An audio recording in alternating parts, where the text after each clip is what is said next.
So we got question number 15. Remember I said the directions are going to be very vague. Most of them are just going to say factor completely. When it says factor completely, got to remember, always look for GCF first. So notice that I don't care that this has a lot of terms. You want to first look and say, is there something that they have in common? So, do we have matching set of parentheses? That's A. No. Do we have the same letter? Yes, we got a couple letters that are the same. Notice they all have the letter C. So notice when they all have a C, I have to take out the smallest amount. Now what do I mean by the smallest amount? Look at the exponents, not the coefficients, the exponents. There's a 3, there's a 2, and if you don't see a number here, it's understood 1.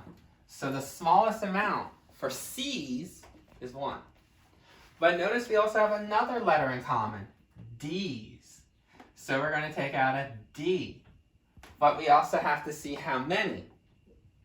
Notice there's 3 here, 4 here, and 5 here. So we take out the smallest amount again. In this case, for D, it's 3.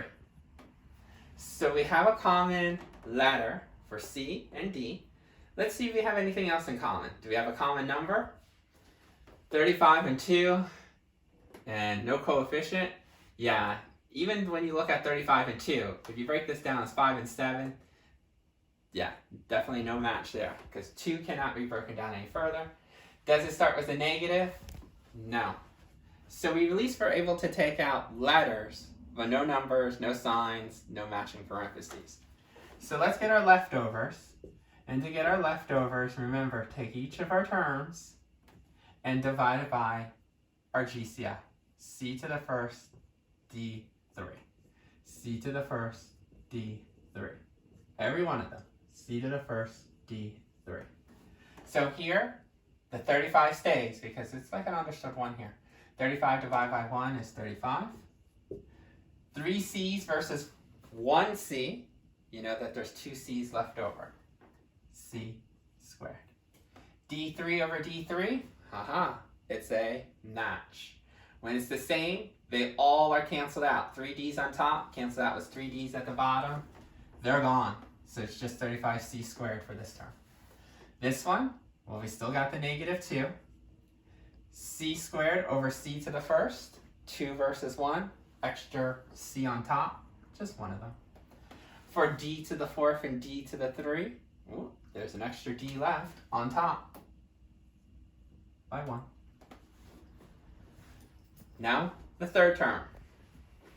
C and C, ooh, there's a tie. 1 on top, 1 on the bottom, so they cancel out. But for the D's, 5 versus 3, D squared is left over. 5 versus 3, extra 2 on top. Now, remember, the directions say factor completely. So yes, you factored, but you didn't factor completely because you didn't check your leftovers to see if you can break that down any further. So when you look at your leftovers, this is your leftovers. Let's put it as 35C squared minus 2. We don't need these exponents, so we'll just do CD minus D squared. We're going to see if we can factor this out any further. It's 3 terms. We already checked the GCF. So 3 terms, we can do arch, we can do shortcut, we can do FOIL. Well, because there's a 35, that already eliminates shortcut now. And then, since I always said I don't like FOIL, arch. Now notice that there's no number here. There's no number coefficient, remember? Slip in a 1. So 35 times 1 is 35. Do all the combos of 35. 1 and 35, 5 and a 7. That's it. Step 2 was the list. Step 3, we're going to subtract our list because of the minus sign. Step 4, notice the middle coefficient is a 2. Notice our total here is a 2. So we get to choose a combo. If there's no match, like we had in the other guy, then this would be our answer. But because there's a match, that means that we can break this down further. So now step 5 is the split. 5 and 7 become the new coefficients. the 2 will go away. The variable part has to come down to both. So this is CD, it's not C then D, it's CD, CD. Sign issues is step 6. Because of the minus sign, we know it's going to be different signs. When they're different signs, you always go for the higher number, and it always gets the sign as the middle. Big brother always wins the middle sign. Little brother, since it's different, goes opposite of him. Now bring down the first term. Bring down the last term for step 7. And with this, we can factor it out. Not as the arch, because we're done with the arch method, but we have to do it as the grouping method. Why? Because we have 4 terms. So parentheses around the first 2 terms, parentheses around the last 2 terms. Here you can pull out a 5 and a C. Notice that they both have a 5, and you can take out a C.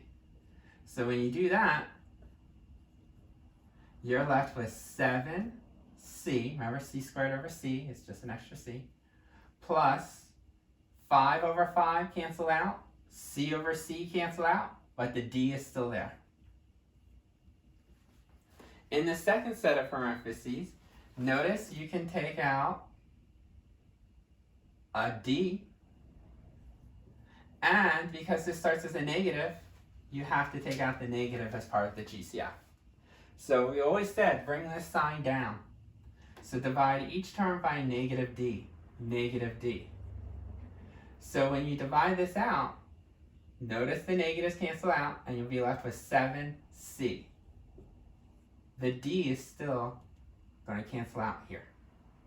And here, negative and negative cancel out, 2 D's over 1 D, so you're going to get a positive D. Remember, these had to match exactly. Why did they have to match exactly? It's because we found a combination that worked. These become one set of parentheses.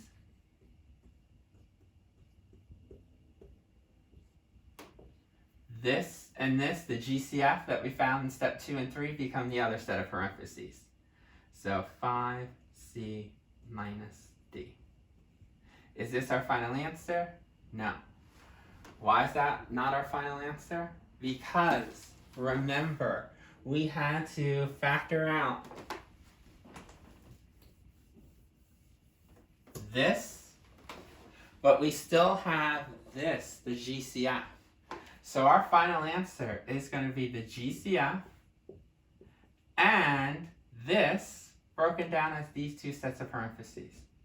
7C plus D, and then the 5C minus D. That's your final answer.